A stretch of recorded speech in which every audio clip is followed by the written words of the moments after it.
Hello dear students, welcome back to Biostuff. कल के lecture के अंदर हमने सेल साइकिल सीरीज को कंप्लीट करा और मैंने आपको ये बता दिया था कि एक बार हम सीरीज को कंप्लीट करेंगे, we will take some questions. हम देखेंगे कि किस तरीके से हमें क्वेश्चंस को अप्रोच करना होता है और ये भी देखेंगे कि किस तरीके से क्वेश्चंस को हैंडल करना होता है। और आज हम ये भी समझेंगे कि it's not necessary to know every single information which is given in the question. थोड़ा सा इंफॉर्मेशन भी अगर आपको पता हो तो you can solve the question. Before starting the video, मेरी आपसे एक रिक्वेस्ट है फिर से, जो मैं बार बार कहता हूं कि अगर आप लोगों में से किसी ने अभी तक चैनल को सब्सक्राइब नहीं किया है तो डू सब्सक्राइब द चैनल। ठीक है जी, अब हम वीडियो को स्टार्ट करते हैं। क्वेश्चन नंबर फर्स्ट को हम ले लेंगे पहले। देखिए जी, क्वेश्चन क्या है। फर्स्ट ऑफ ऑल, क्वेश्चन को देख के ही आपको अंदाजा लगना चाहिए कि ये पार्ट बी का क्वेश्चन है कि पार्ट सी का। आप देख सकते हो कि लंबा चौड़ा क्वेश्चन है, सो ये पार्ट सी का क्वेश्चन है। 4 नंबर के लिए ये पूछा जा चुका है, so it is a part C question और इसको 4 नंबर के लिए पूछा गया है। पढ़ते हैं क्वेश्चन को कि क्या कहना चाहता है।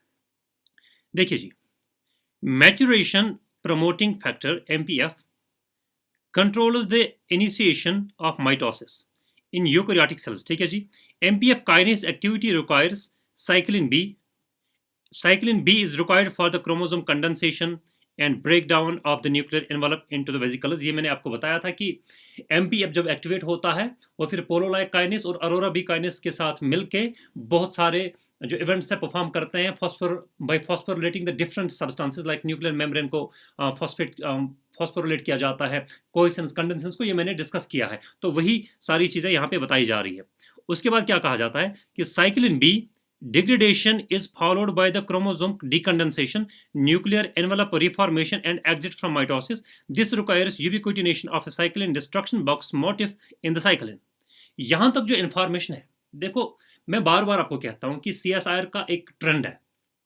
आप देख सकते हो कि 5 to 7 लाइन्स जो है इसमें क्वेश्चन के रिलेटेड कुछ है ही नहीं है। ये इन्होंने ऐसी रैंडमली इंफॉर्मेशन दिया है कि होता क्या है। इससे तो हमारा क्वेश्चन सॉल्व होने वाला नहीं है। अलबत्ता ये चीज जरूर है कि इससे आपको थोड़ा सा इंफॉर्मेशन मिल सकता है, otherwise it has nothing to do with the question which has been asked downstream. Question यहां से स्टार्ट होता है, देख सकते हैं आप आरएनए से।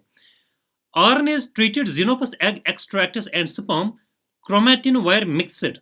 MPF activity increased with chromosome condensation and nuclear envelope breakdown। However, this was not followed by chromosome decondensation and nuclear envelope reformation। क्या किया है इन्होंने? RNA xenopus egg को लिया गया है और स्पर्म को लिया गया है।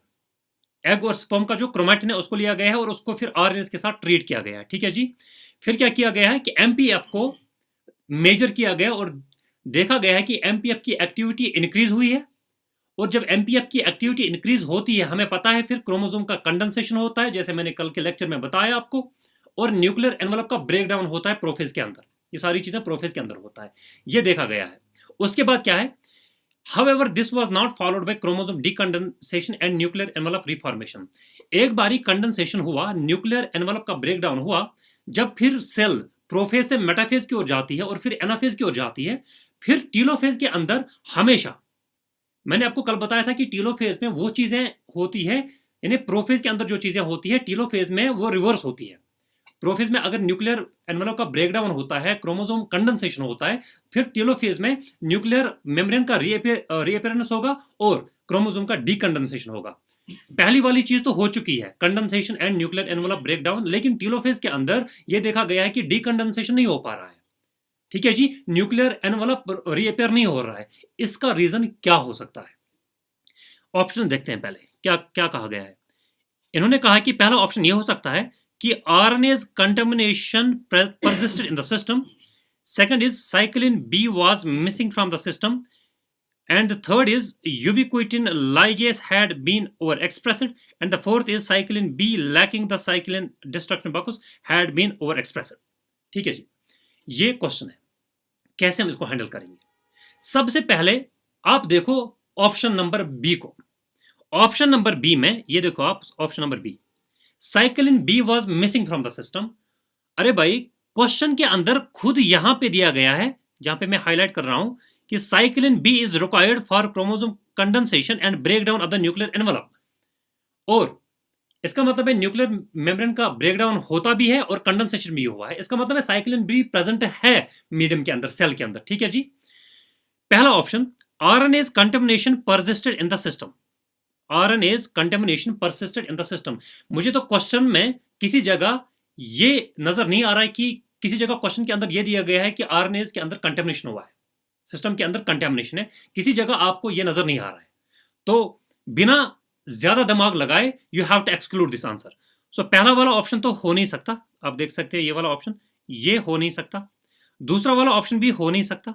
अब दो ऑप्शन अच्छे वाले हैं, ऑप्शन नंबर थर्ड और option number four.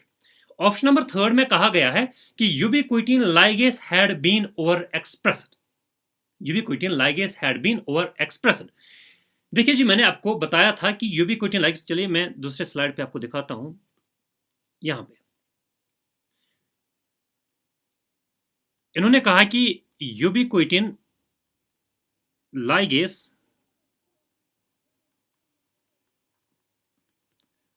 Over expressed. क्या यह हो सकता है कि अगर यूबिक्विटिन लाइगेस ओवर एक्सप्रेस हो जाए उसकी वजह से क्या डीकंडेंसेशन नहीं हो पाएगा, न्यूक्लियर मेम्ब्रेन का रीअपेरेंस नहीं हो पाएगा? क्या ये सही आंसर है? देखते हैं। आपको मैंने एनाफेज के अंदर एक E3 यूबिक्विटिन लाइगेस के बारे में बात की थी। उस E3 यूबिक्विटिन लाइगेस का नाम था CDH1 प्लस APC। इसके बारे में मैंने बात करी थी। CDCH1 APC ये एक E3 यूबिक्विटिन लाइगेस है। ठीक है जी, ये E3 यूबिक्विटिन लाइगेस है। और इसका क्या काम था मैंने आपको बताया था। ये MPF के अंदर जो साइक्लिन बी रहता है, MPF होता क्या है? Cyclin B CDK1। जो साइक्लिन बी होता है उसके ऊपर ये E3 ubiquitin ligase CDH1 plus APC ubiquitin tags डालते हैं। उसके बाद वो साइक्लिन फिर डिस्ट्रक्ट किया जाता है। ठीक है, तो अगर ये साइक्लिन बी है, इसके ऊपर यूबिक्विटिन के टैग्स जोड़े जाते हैं। यह है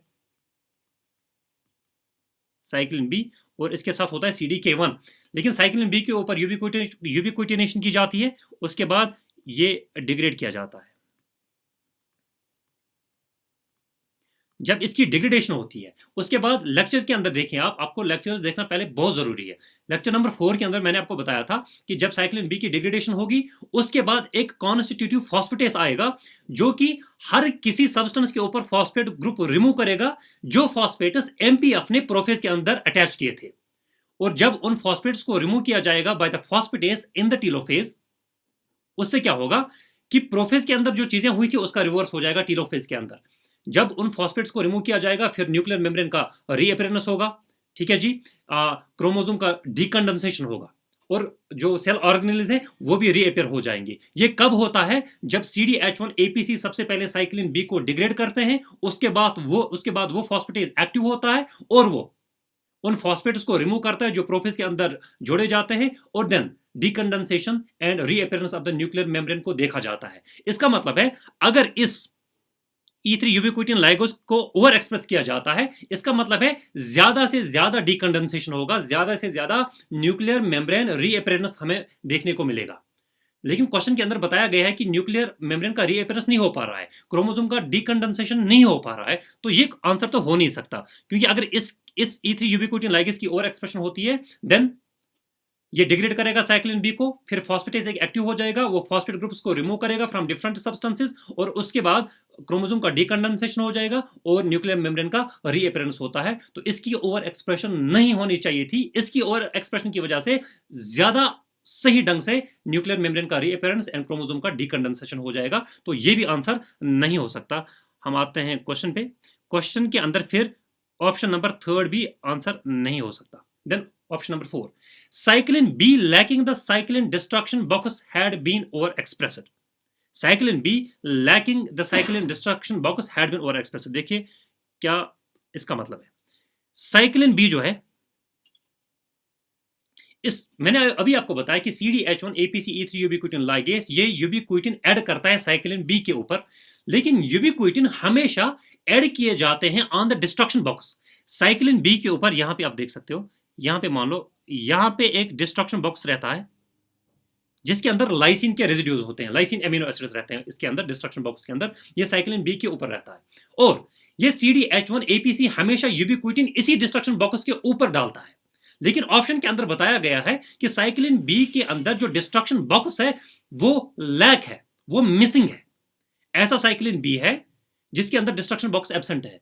मुझे बताओ, अगर इस साइक्लिन बी के ऊपर डिस्ट्रक्शन बॉक्स एब्सेंट रहेगा, क्या CDH1 APC E3 ubiquitin ligase यूबिक्विटिन को ऐड कर पाएगा इस साइक्लिन बी के ऊपर? नहीं कर पाएगा। अगर नहीं कर पाएगा तो आगे की प्रोसेस हो सकती है? नहीं हो सकती है, नॉट एट ऑल। फॉस्फेटेज फिर एक्टिवेट नहीं हो सकता है। इसका मतलब है क्रोमोसोम का डीकंडेंसेशन भी नहीं होगा और न्यूक्लियर मेम्ब्रेन का रीअपियरेंस भी नहीं होगा। तो इसका सही आंसर है कि साइक्लिन बी जो है उसके ऊपर जो डिस्ट्रक्शन बॉक्स है वो मिसिंग है, and with the help of that, and I must say that thereby the CDH1 or APCE3 ubiquitin ligase cannot add the ubiquitin tags onto the destruction box, which is actually missing in the cyclin B. Therefore आगे की process नहीं हो सकती, chromosome डीकंडेंसेशन नहीं हो सकता। Excuse me. तो इसका सही आंसर रहेगा ऑप्शन नंबर 4।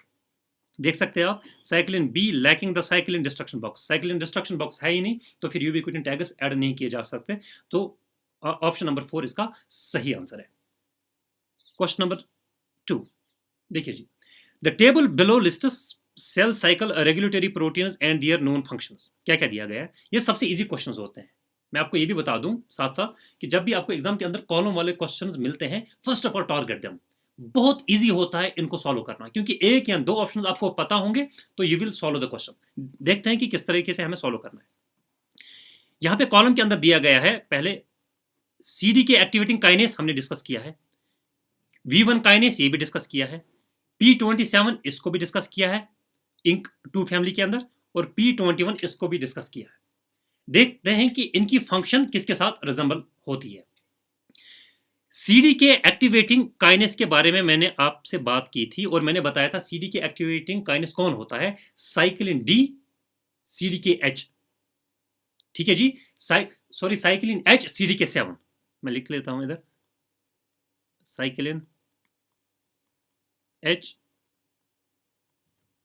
CDK7, इसी को हम बोलते हैं CD के एक्टिवेटिंग काइनेस। इसका क्या काम बताया था मैंने बताया था ये हमेशा एक एक्टिवेटरी फॉस्फेट जोड़ता है 161 पोजीशन पे जो थ्रियोनिन होता है। साइक्लिन बी के ऊपर 161 पोजीशन पे थ्रियोनिन होता है, उसके ऊपर CD के एक्टिवेटिंग काइनेस एक एक्टिवेटरी फॉस्फेट ऐड करता है। ये इसकी फंक्शन है। देखते हैं इस तरह का कोई ऑप्शन है क्या। If you can see the IV functions में आप IV को देखो। देखिए जी, phosphorylates an activating site in the CDK। Activating site कौन है? थ्रियोनिन 161, उसके ऊपर एक्टिवेटरी फॉस्फेट जोड़ता है, यही इसका काम है। इसका मतलब है P के साथ जुड़ना चाहिए IV। ऑप्शनल में देखते हैं, P के साथ IV है, यहां पे ये ऑप्शन हो सकता है। P के साथ थर्ड है, ये तो हो नहीं सकता ऑप्शन। P के साथ सेकंड है, हो नहीं सकता ऑप्शन। P के साथ 1 है, हो नहीं सकता ऑप्शन। आप देखो, जस्ट एक कॉलम के अंदर मैंने CD के एक्टिवेटिंग काइनेस को डिस्कस किया, आपका 4 नंबर का क्वेश्चन सॉल्व हो चुका है। अब अगर आपको V1 काइनेस के बारे में पता नहीं है, P27 के बारे में पता नहीं है, you do know what is the functionality of the P21, still then you already made it to 4 marks. Still हम देखते हैं V1 काइनेस को। चलिए क्रॉस चेक करने के लिए, V1 काइनेस का क्या फंक्शन होता है? V1 काइनेस का मैंने आपको ये फंक्शन बोला था कि ये थ्रियोनिन 14 और टायरोसिन 15 साइक्लिन बी के ऊपर जो होते हैं उनके ऊपर इनहिबिटरी फॉस्फेट्स ऐड करता है। इनहिबिटरी फॉस्फेट्स, देखते हैं इसका फंक्शन किधर है। देखिए जी, थर्ड में देखो, phosphorylates inhibitory sites in CDK, that's it. Phosphorylates inhibitory sites, threonine 14 tyrosine 15 के ऊपर इनहिबिटरी फॉस्फेट जोड़ता है, ये इसका काम है। इसका मतलब है Q के साथ होना चाहिए थर्ड। पहली ऑप्शन में Q के साथ थर्ड है, तो आपका आंसर निकल चुका है। आपको अगर P27 के बारे में पता भी ना हो, P21 के बारे में पता भी ना हो, although I have taught you, still you have already solve this question. ये होता है तरीका। नेक्स्ट क्वेश्चन, ये भी C पार्ट का है, क्योंकि ग्राफ्स और क्वेश्चन की लेंथ से हमें लग रहा है कि ये C पार्ट का है और C पार्ट के अंदर ही ये पूछा जा चुका है। देखते हैं क्वेश्चन क्या कहता है। During cell cycle regulation in eukaryotes, there are post-translational modifications of protein factors which act as switches for different phase of the cell cycle, पता है हमें। A cell population of yeast was transfected with the gene for V1 kinase. Yeast की एक cell population ली गई है, उसको infect कराया गया है एक जीन के साथ जो जीन कोड करता है V1 काइनेज को। इसका मतलब है हम नॉर्मली ये बोल सकते हैं इस यीस्ट की सेल पॉपुलेशन को इन्फेक्ट कराया गया है V1 काइनेज के साथ, ऑल्दो इसके जीन के साथ, लेकिन जीन तो V1 काइनेज ही बनाएगा ना एंड पे, तो V1 काइनेज के साथ इन्फेक्ट कराया गया है। इसलिए यहाँ पे लिखा है कि gene for V1 kinase modifies CDC2 protein. क्योंकि यीस्ट की बात की जा रही है क्वेश्चन के अंदर, मैंने आपको बोला था CDK1 को यीस्ट में CDC2 भी कहा जाता है। सो अगर आप यीस्ट के अंदर कभी CDC2 देखते हो, यू मस्ट रिमेंबर कि इट इज एक्चुअली CDK1, क्योंकि यीस्ट के अंदर हम CDK1 को CDC2 बोलते हैं। फिर क्या क्वेश्चन है, assuming that the transfection efficiency was 50% only, which one of the following graphical representation is most appropriate.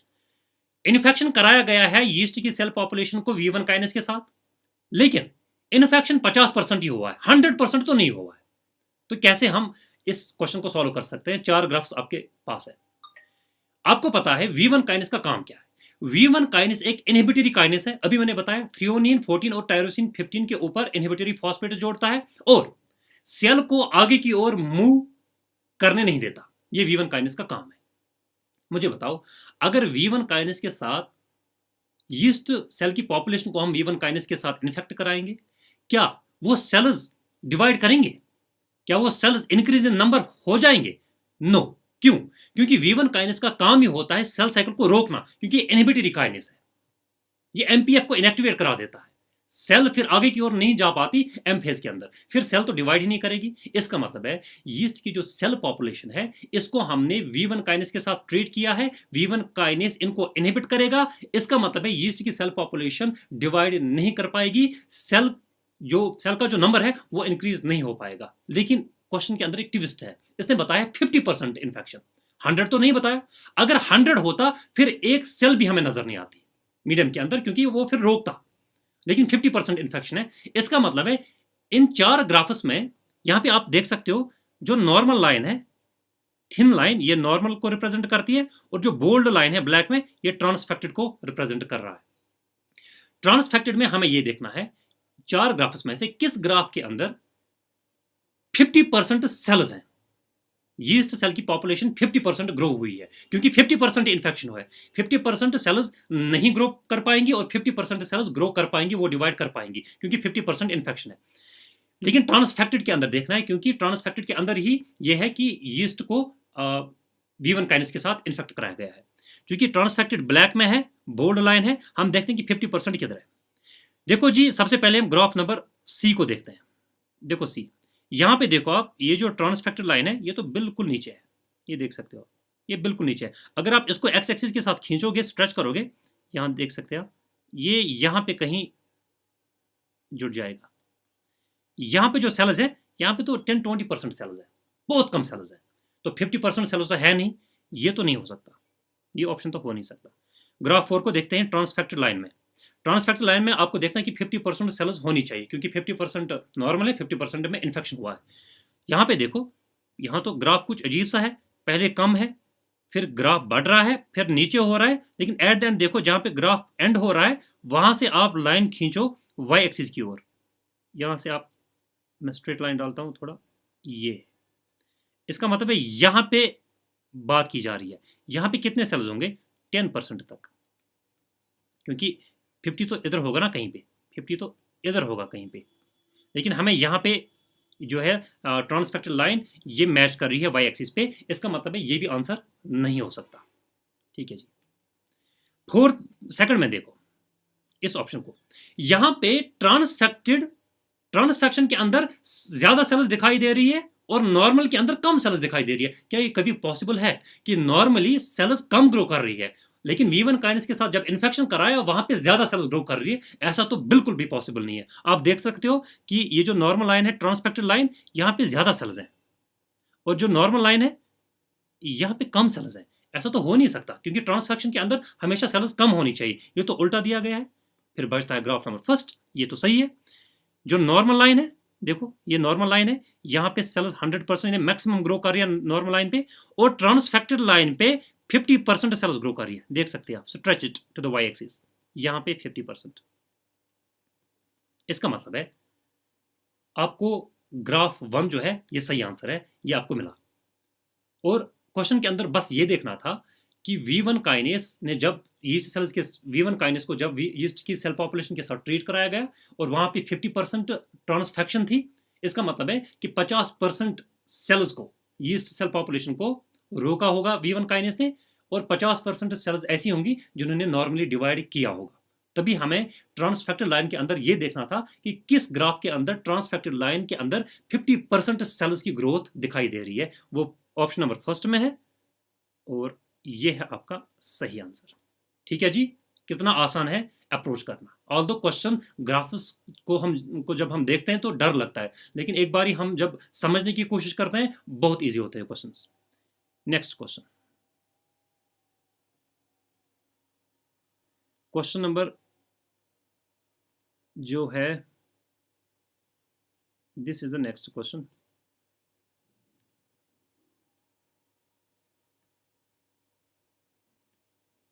ये है नेक्स्ट क्वेश्चन, ठीक है जी।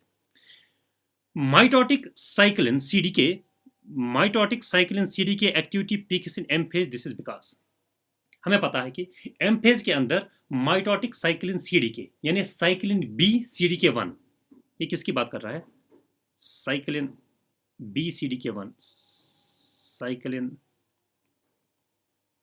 बी सीडीके 1, इसी को हम बोलते हैं ना एमपीएफ या mitotic cyclin CDK, cyclin B CDK 1। ये पीक करता है एम फेज के अंदर, ये भी हमें पता है कि एम फेज में ही ज्यादा काम करता है। ये क्यों है, ऐसा क्यों है, दिस इज बिकॉज, ये बी पार्ट का क्वेश्चन है।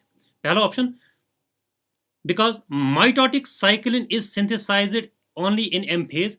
क्या माइटोटिक साइक्लिन यानी साइक्लिन बी को सिर्फ एम फेज में सिंथेसाइज किया जाता है? नहीं भाई, इसको G2 फेज के अंदर स्टार्ट करते हैं हम सिंथेसाइज करना, फिर एम फेज के अंदर ये पीक पे चला जाता है। G2 फेज के अंदर ही हम इसको बनाना स्टार्ट करते हैं, फिर एम फेज के अंदर ये पीक दिखाता है। इसका मतलब ये नहीं है कि एम फेज में ही सिर्फ बनता है, इसको हम G2 फेज के अंदर ही बनाना स्टार्ट करते हैं। So option number first can not be the answer. Second, threshold level of mitotic cyclin accumulates only in the late G2। Threshold का क्या मतलब होता है? थ्रेशोल्ड होता है अच्छी खासी कॉन्सेंट्रेशन होगी। ये बोलता है कि threshold level of mitotic cyclin accumulates only in late G2। भाई थ्रेशोल्ड साइक्लिन बी का थ्रेशोल्ड हमें एम फेज के अंदर मिलता है, उसका पीक हमें एम फेज के अंदर मिलता है, न कि G2 में। G2 में हम स्टार्ट करते हैं बनाना, लेकिन थ्रेशोल्ड पे नहीं पहुंचता है। एम फेज के अंदर थ्रेशोल्ड पे पहुंचेगा, G2 के अंदर स्टार्ट करते हैं हम बनाना। तो इसने बोला कि G2 के अंदर थ्रेशोल्ड मिलता है, ये भी आंसर गलत है। Third option, cyclin subunit is activated by phosphorylation only in M phase, बिल्कुल गलत है। Then the kinase subunit is activated by dephosphorylation in only in M phase, बिल्कुल सही है। इसका क्या मतलब है कि काइनेस सब यूनिट जो सीडीके 1 है वही तो काइनेस होता है। साइक्लिन बी सीडीके 1 के अंदर काइनेस कौन है? सीडीके 1। उसको हम डीफॉस्फोरिलेट करते हैं एम फेज के अंदर, और उसके बाद cyclin CDK, mitotic cyclin CDK, ये पीक पे पहुंचता है। सही बात है। क्यों? देखो हमें पता है ये है साइक्लिन बी और ये है सीडीके 1, ठीक है जी। ये है cyclin B, this is CDK 1। अगर आपको याद हो, एक फॉस्फेटेस का नाम मैंने लिया था जब मैं रेगुलेटरी प्रोटीन्स पढ़ा रहा था, और लेक्चर नंबर 3 है। मैंने आपको एक फॉस्फेटेस का नाम बताया था, CDC25A phosphatase, CDC25A phosphatase.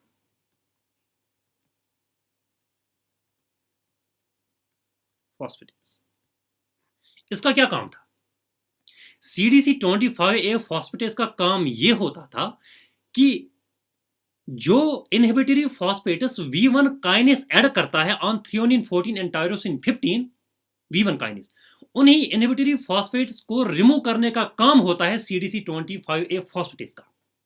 V1 kinase के बारे में हमने अभी बहुत सारा डिस्कस किया कि वो इनहिबिटरी काइनेस है, तो वो ऐड करता था इनहिबिटरी फॉस्फेट्स। उन्हीं इनहिबिटरी फॉस्फेट्स को रिमूव करने का काम किसका है? CDC25A फॉस्फेटेस का।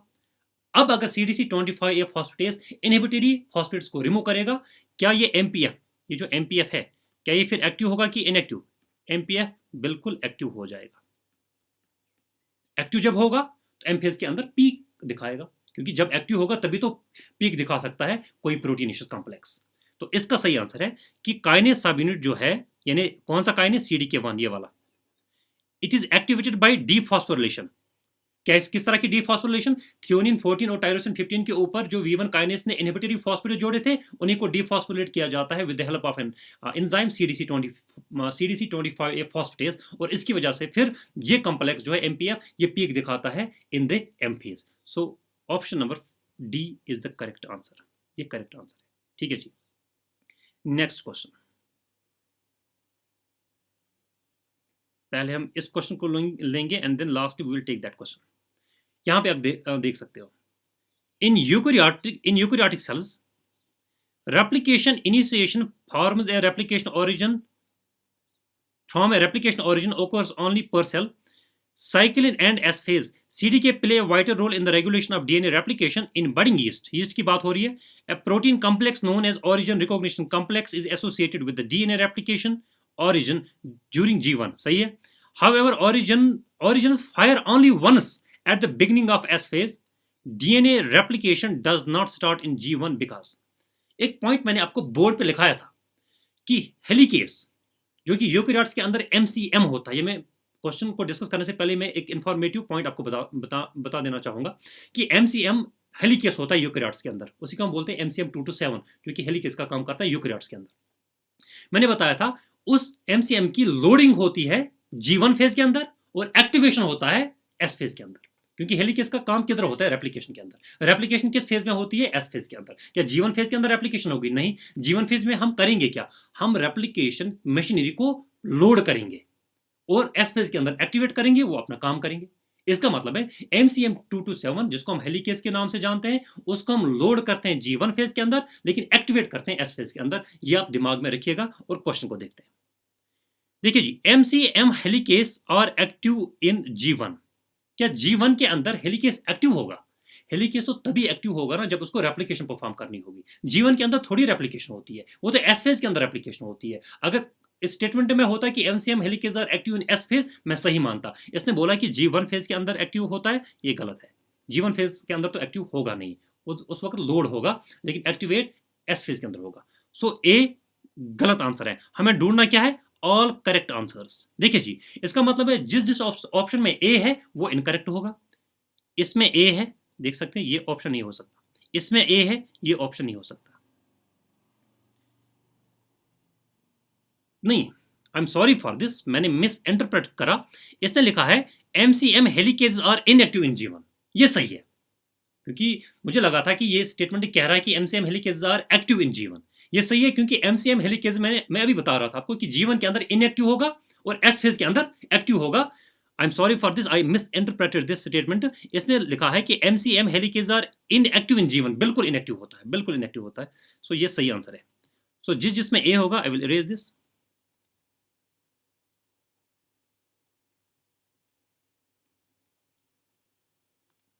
ठीक है जी, MCM helicase are inactive in G1, ये सही है। इसका मतलब है जहां पे ए है वो सही है। ये ऑप्शन हो सकता है, ये ऑप्शन हो सकता है। इसमें तो सी में ए है नहीं, ये नहीं हो सकता। डी के अंदर ए है नहीं, ये नहीं हो सकता। दो को हमने एलिमिनेट किया। अब हमें या तो बी इसके साथ आ सकता है आंसर, या सी। ऑप्शन नंबर बी देखते हैं। Spindle checkpoint is active in G1। मुझे बताएं, स्पिंडल चेक पॉइंट का काम एम फेज के अंदर होता है, G1 के अंदर करना क्या है उसको? स्पिंडल चेक पॉइंट का काम ये होता है कि अलाइनमेंट को सही ढंग से देखना। अगर अलाइनमेंट में फेलियर हुआ है एनाफेज के अंदर, जब स्पिंडल फाइबर्स अटैच होते हैं काइनेटोकोर के साथ, वो देखना कि वो सही ढंग से अलाइन हुए हैं कि नहीं हुए हैं। स्पिंडल फाइबर सही ढंग से काइनेटोकोर के साथ अटैच हुए हैं कि नहीं हुए, वो एम फेज के अंदर होता है और उधर स्पिंडल असेंबली चेक पॉइंट काम करता है। G1 फेज के अंदर क्या ही काम है स्पिंडल असेंबली चेक पॉइंट का? तब तो G1 फेज में तो स्पिंडल फाइबर्स बने ही नहीं होते हैं। ये तो बिल्कुल फालतू स्टेटमेंट है। बी तो हो नहीं सकता।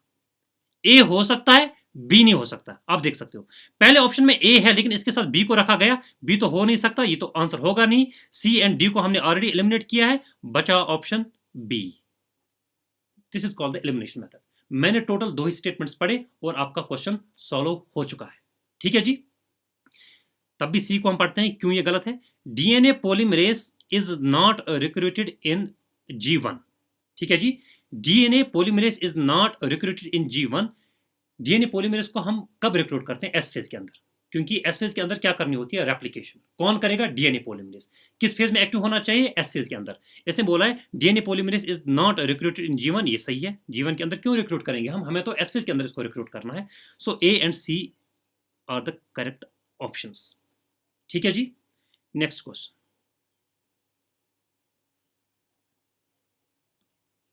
ये देखिए, following statements were made about the characteristics of cyclin proteins. Cyclin मैंने आपको अच्छे ढंग से पढ़ाया, देखते हैं कि क्या स्टेटमेंट्स हैं। Synthesis of M cyclin is dependent on cyclin mRNA, सही है। That is newly transcribed after every cycle. यही तो साइक्लिन की डेफिनेशन है। साइक्लिन हमेशा एक फेज के अंदर बनते हैं, फिर डिग्रेड होते हैं, नेक्स्ट फेज के अंदर बनेंगे, डिग्रेड होंगे, फिर नेक्स्ट फेज के अंदर अपने साइक्लिन बनेंगे, डिग्रेड होंगे। ये सही, ऐसा ही तो होता है साइक्लिन के साथ। ए स्टेटमेंट सही है, ये सही है। स्टेटमेंट नंबर बी, इसका मतलब है जहां पे ए होगा वो सही स्टेटमेंट। देखिए जी, यहां पे ए है, यहां पे ए है, बी और डी एलिमिनेट हो गए हैं। ए और सी के अंदर कोई ऑप्शन सही हो सकता है। बी को देखते हैं।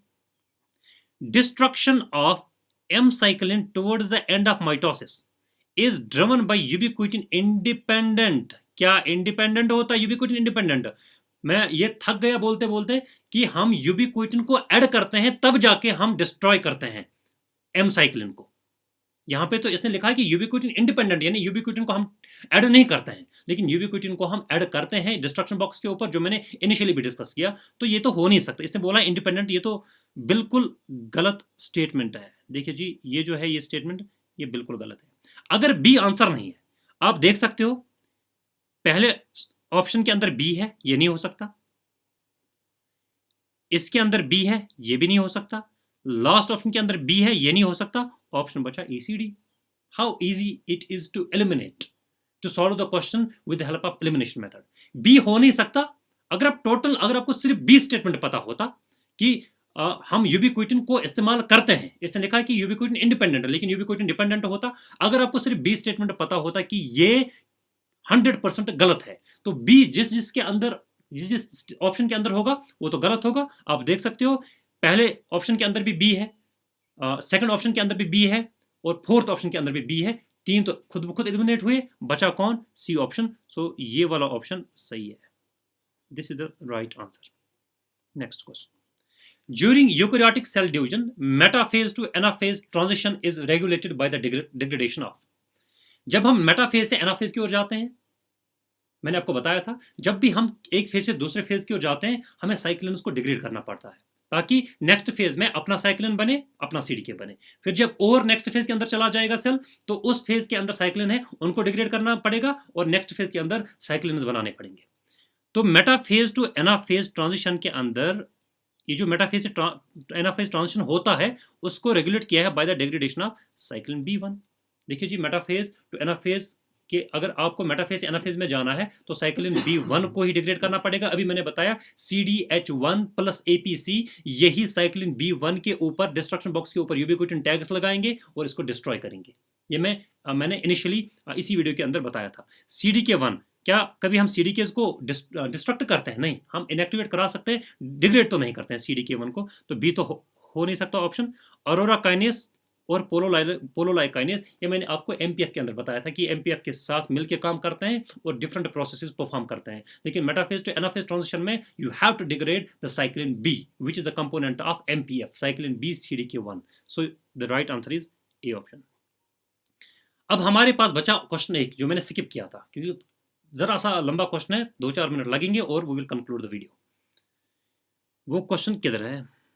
ये है शायद, हाँ जी ये है क्वेश्चन। इस क्वेश्चन को ध्यान से देखिए। इन Saccharomyces pombi the recessive CDC2R and dominant CDC2D, ऊपर सुपरस्क्रिप्ट में D है, यहाँ पे R है, mutants have opposing phenotypes. CDC2D produces abnormally small cells। जब CDC2 डोमिनेंट फॉर्म यानी D फॉर्म में होगा तो क्या होता है कि हमें कैसी सेल्स मिलती है? बिल्कुल छोटी cells, small cells. While CDC2R produces abnormally long cells. देखिए जी, जब CDC2D वाला फॉर्म होगा तो सेल्स बहुत छोटी बनेंगी, और जब CDC2R वाला फॉर्म होगा सेल्स बिल्कुल लंबी हो जाएंगी। Some possible explanation are given below. देखते हैं क्या। पहला, CDC2D may lack interaction with V1 kinase। V1 kinase का काम क्या होता है? सेल साइकिल को अरेस्ट करना। और मैंने आपको लेक्चर के अंदर बताया था कि अगर V1 काइनेस के अंदर म्यूटेशन होगा तब सेल्स बहुत छोटी रह जाती है, तब सेल्स बहुत छोटी रह जाती है। मैंने उसका एक्सप्लेनेशन भी दिया था आपको लेक्चर के अंदर। तो ये बोल रहा है अभी कि V1 काइनेस के साथ इंटरेक्शन नहीं है। इसका मतलब है हम ये एज्यूम कर सकते हैं कि V1 काइनेस एब्सेंट है, क्योंकि it lacks interaction with the V1 kinase, it means V1 kinase is absent. अगर V1 काइनेस एब्सेंट है, ठीक है जी, उससे क्या होगा? V1 काइनेस जब एब्सेंट होगा, V1 काइनेस ही रोकता था सेल साइकिल को एट द G2M फेज। अब अगर V1 काइनेस है ही नहीं तो सेल्स एकदम, जो ही सेल्स G2 को पार करेंगी और एकदम हो जाएंगे एम फेज के अंदर और डिवाइड करना स्टार्ट करेंगे। क्योंकि एक रेगुलेशन होता है G2M पे जहां पे V1 काइनेस काम करता है। वो देखता है कि सेल सही ढंग से तैयार हो चुके हैं नहीं। अब अगर वही V1 काइनेस एब्सेंट है, क्या सेल को कोई रोकने वाला है? कोई भी रोकने वाला नहीं है। तो सेल बिल्कुल इंस्टेंटली जाएगी एम फेज के अंदर और डिवाइड करना स्टार्ट करेगी, और इस तरीके से कंटिन्यूअस यानी फास्ट फास्ट डिवीजन होगा और सेल्स की साइज जो है वो बहुत छोटी रह जाएगी।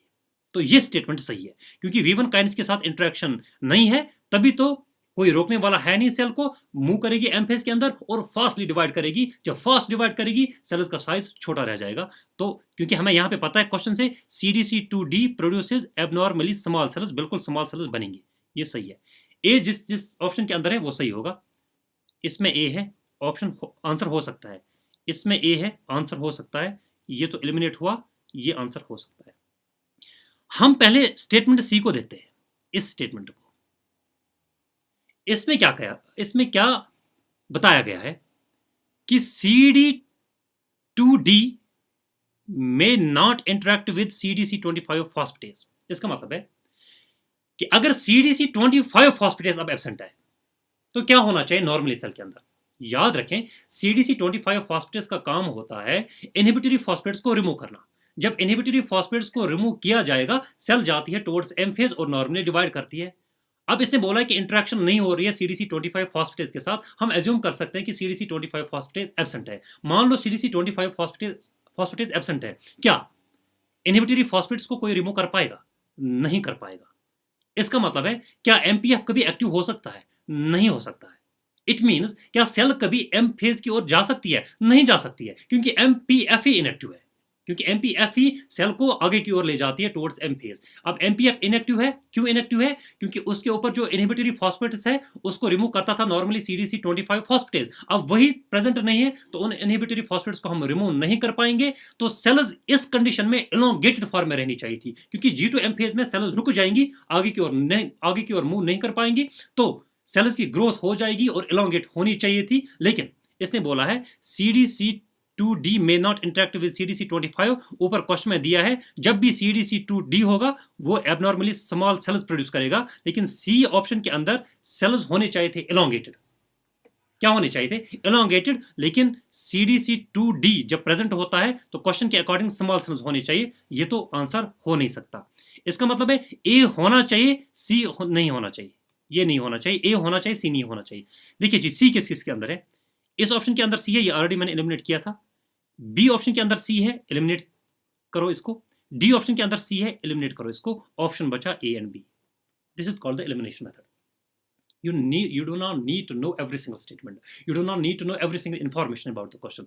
एक दो चीजें आपको पता है, सही ढंग से कॉन्सेप्ट लगाना है, अप्लाई करना है, आपके आंसर्स निकल जाएंगे। ठीक है जी, इस तरीके से आपको क्वेश्चंस की ओर अप्रोच करना होता है और बड़े इजी होते हैं क्वेश्चंस। दिखने में आपको डरावनी लग सकता है, हर किसी को लगता है, हर किसी को लगता है, लेकिन एक बारी आप कूल माइंडेड से आप क्वेश्चंस को पढ़ो और देखो कि क्वेश्चन बताना क्या चाहता है। बड़ा एक क्वेश्चन होता है पूरे पेज पे, लेकिन आंसर छिपा होता है किसी एक प्रोटीन के अंदर, किसी एक प्रोटीन के अंदर। ठीक है जी, और मैंने आपको बड़ी कोशिश की दिखाने की कि किस तरीके से you have to approach. I hope कि आपको ये वीडियो पसंद आया होगा और थोड़ा सा आपने ये सीखा होगा कि किस तरीके से एलिमिनेशन मेथड करना होता है। And you do need to know every single information. And इसी तरीके से आप क्वेश्चन प्रैक्टिस करते रहिएगा। इससे क्या होता है कि इससे आप जो है कॉन्फिडेंस जो है वो बूस्ट अप हो जाता है, और एग्जाम हॉल के अंदर हमें डर नहीं लगता है फिर to tackle the C section question specially. I hope you like this video. अगर अच्छा लगा कमेंट सेक्शन में ज़रूर बताएं और चैनल को सब्सक्राइब करें। See you in the next video. Till then, goodbye and take care of yourself.